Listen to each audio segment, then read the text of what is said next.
Breaking down the brief, tips and tricks for succeeding. My name is Steph Bennett. I'm a learning development tutor in the Hub. Today's aims: to develop knowledge and understanding of assignment tasks with a focus on breaking down the assignment brief. We will look at breaking down the brief, academic reading, planning and moving forward.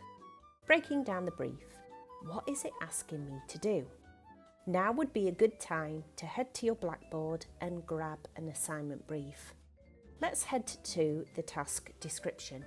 Before you begin to plan your assignment, read the task description. What will you do?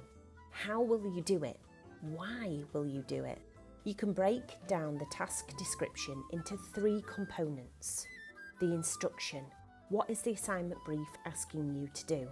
Is it asking you to analyse or critically evaluate or critically appraise or critically reflect? What is the big picture topic? What are you exploring? And finally, the focus or angle. What perspective are you viewing the big picture topic from? For example, you might be looking at teaching theory from the perspective of a recent placement you've just had.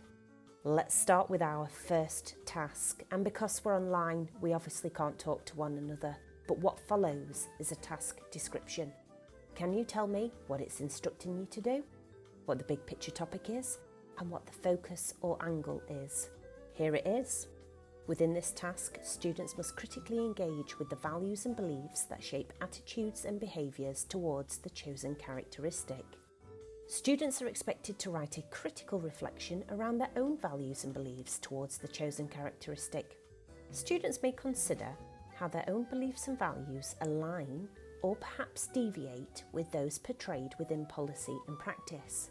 Assertions must be supported with theory throughout. What is the instruction, the big picture topic, and the focus or angle? You can pause the video. Did you get it right? It's instructing you to critically engage, write a critical reflection, so you'll need to critically reflect to do that, and consider. Did you get the big picture topic? It's values and beliefs. It's mentioned a few times over in this little blurb. But where are we looking at values and beliefs from? From the perspective of attitudes and behaviours and policy and practice. I hope you got this one right. Let's head to Timeframe. When you receive an assignment brief, it's good practice to check when the assignment is due. This will give you a number of weeks to plot and plan your time in the lead up to the submission. I like to write 200 words a day, and that leaves me a good amount of time to proofread and edit my submission.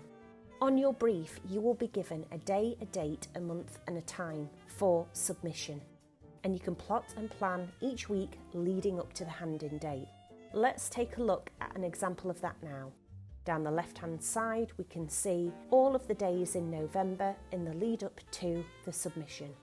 In the middle column, we can see that this person has broken down the assignment into little tasks, leading them right the way up to the submission, including preliminary research, planning, drafting, editing, proofreading, and down the right hand side they've given themselves little milestones to help their progression.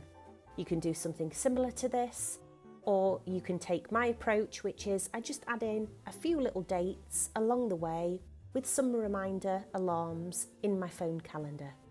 Module outcomes, these sit underneath the task description. Can you locate them? They are constructively aligned to the task, and they are the expectations of your assessor. They expect to see the module outcomes evidenced in your assignment. And they keep your writing focused. They keep your presentation delivery focused. They allow you to get to the point and stick to the point, and then create that logical flow of points and ideas from one to the next. But they're often written in difficult language. So decipher them, put them into your own words, and then use this as a checklist to double check you've hit the module outcomes before you submit. Let's have a look at the Learning Development Blackboard. there is an academic language buster that will help you to decipher the phrases in your module outcomes.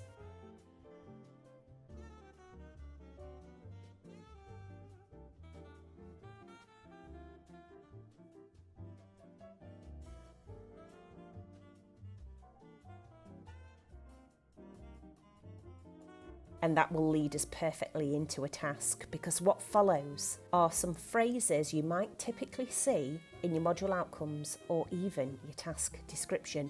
But can you match them to their description? Critically appraise, justify, assess, evaluate, analyse, demonstrate, critically reflect and summarise. What do they mean? Pause the video for as long as you need to and try and match them up. Did you get it right? Evaluate is to assess the significance or worth of an idea. Summarise is to give a condensed version of an idea or argument. Analyse, it's taking that big picture topic, breaking it down into smaller components and explaining what is significant about it. Critical reflection, taking that step back, thinking about values and beliefs and actions and reactions, why you acted or reacted in a certain way. Linking it to theory to develop a better understanding. Demonstrate, showing how with examples to illustrate. Assessing, weighing up the extent to which something is true. Critically appraising, judging the trustworthiness, value or relevance of an idea. Justifying, building a case by providing a body of evidence to support your ideas and points of view. So that's a bit of a difficult task, but here are the answers if you need them moving forward. Word count and percentage worth. Every assignment brief will include a word count, and if it's a presentation, it will probably include a time count, how much time you have to deliver the presentation. Often you'll see the plus or minus 10%, and that means you are allowed plus or minus 10% of the word count or the time for delivery. Word count is really important because it helps you to limit your research, because you know with a limited word count you can't talk about everything, which means you can't research everything. You've got to cherry pick the most important things to cover. Your module outcomes will also help with that as well, because they'll steer that research in the right direction. Word count helps you to structure your assignments, and you might be thinking, well, how does it do that? And here is how. If, for example, you were given 1,000 words to create an essay, you could allocate 10% of the word count to the introduction, a further 10% to the conclusion, leaving you 80% for the main body. You could even break down the main body. If you, for example, wrote paragraphs using 200 words, that would give you 4 peel paragraphs for your main body. So it's not a definitive starting point, it's totally flexible, but it's really great to help you build your assignment piece by piece rather than sitting down and trying to write it all at once. And the percentage worth, this is typically towards the top of your assignment. If it says 100%, it means there is only one assignment for the module, so it requires your full attention and focus. If it says 70 or 30 or 50, it means there is more than one assignment for that module. So it means you need to divide up your time and focus throughout the weeks leading up to the submission to dedicate to each of the assignments you're working on. Format and structure. The brief will state the assignment type at the top, and it will help you to structure the content, because essays have a certain structure, reports have a certain structure, so do academic presentations and academic posters, and they're all slightly different. For example, what do you think is included in an essay format? Well, we've just looked at it: an introduction, a main body and a conclusion. How about a report? Typically, an abstract or executive summary, an introduction, a main body separated into little subheadings, a conclusion and maybe some recommendations too. What about a presentation? It kind of needs a beginning, a middle and an end, and it almost emulates the structure of an essay with that introduction, main body and conclusion. And a really helpful hint: check your assignment brief. Does it have an appendix? Or is the structure and format mentioned in the task description itself? After lessons, you could even ask your tutor, do you have a preferred structure in mind? The rubric. At the end of the brief, there is something called a rubric, and it features the criteria and marks and basically outlines the grade indicators. This is how well you have met the module outcomes, and it'll look a little something like this. So keep in mind, it's not about the content, it's about your understanding of it. And all rubrics will look slightly different because you're all studying different courses, and sometimes master's rubrics look a little different to undergraduate rubrics.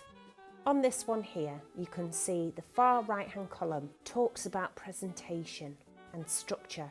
This is the quality of communication column.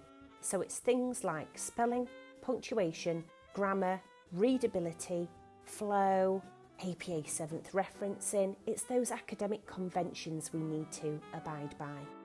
Just before that, you can see primary sources have been mentioned. So this is about your ability to locate literature and draw on the ideas of a variety of different sources. You can see just before that, it talks about critical engagement. Okay, so this is about your critical engagement with the topic. How deep are you exploring the topic? Are you looking at the strengths and limitations of theories or practices or ideas or arguments? And then the first column, this is to do with your overall subject knowledge, your understanding of the topic that you're exploring. So have a look at your rubric and what is expected of you here. Planning and academic reading. Let's get thinking.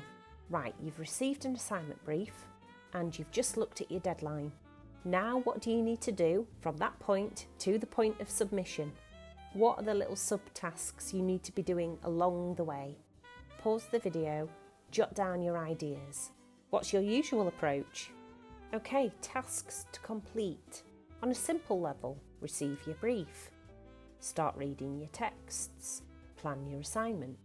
Write your assignment and edit your assignment before submission.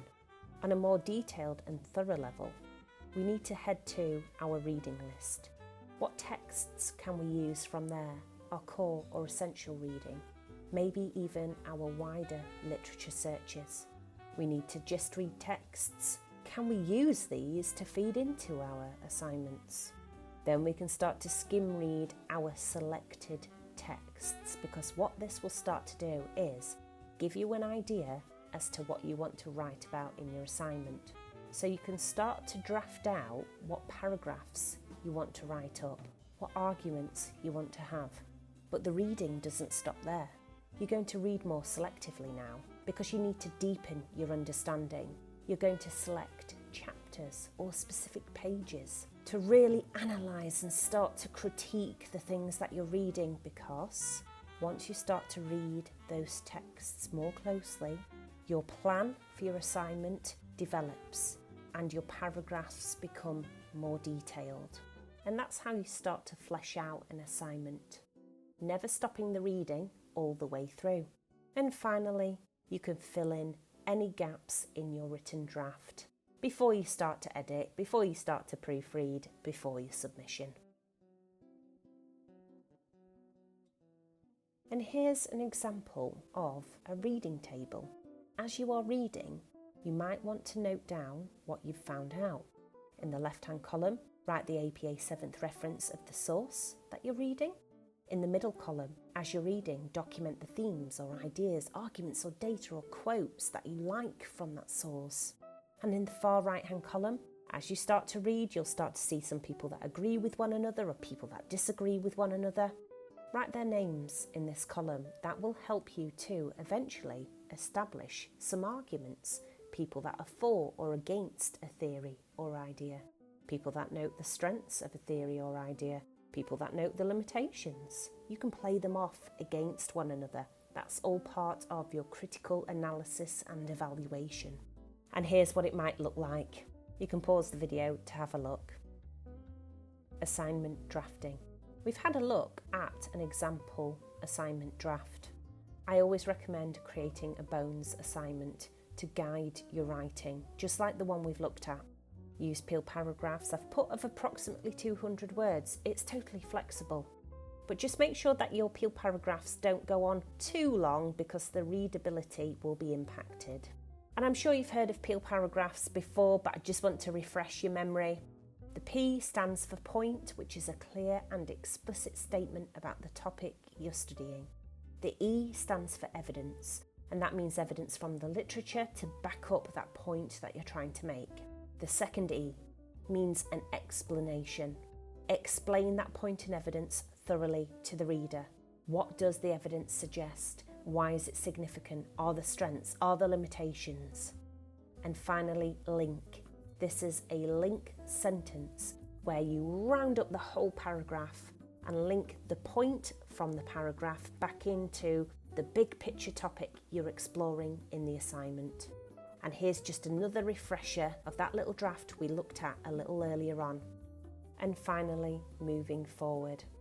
If you need any support with academic writing, please head to Scribr and to their guides for writing introductions, main bodies and conclusions.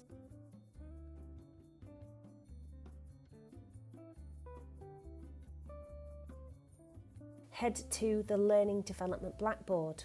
We've kind of got a similar thing to Scribr. Guides to writing, introductions, main bodies, conclusions. We've got essay format, we've got report format, academic blog format, presentation format.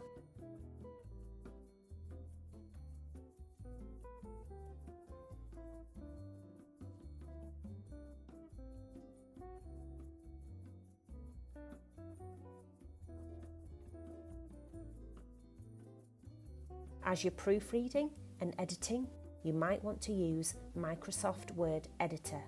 You can actually find a little breakdown of this on the Learning Development Blackboard under the section Proofreading and Editing.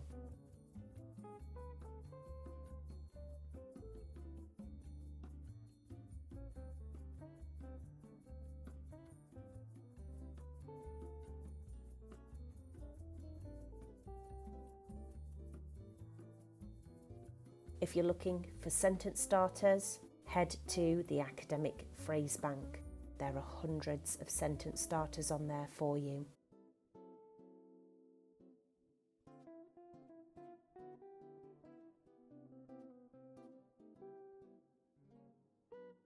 And finally, please do not forget to cite and reference using the Academic Integrity Guide on Blackboard.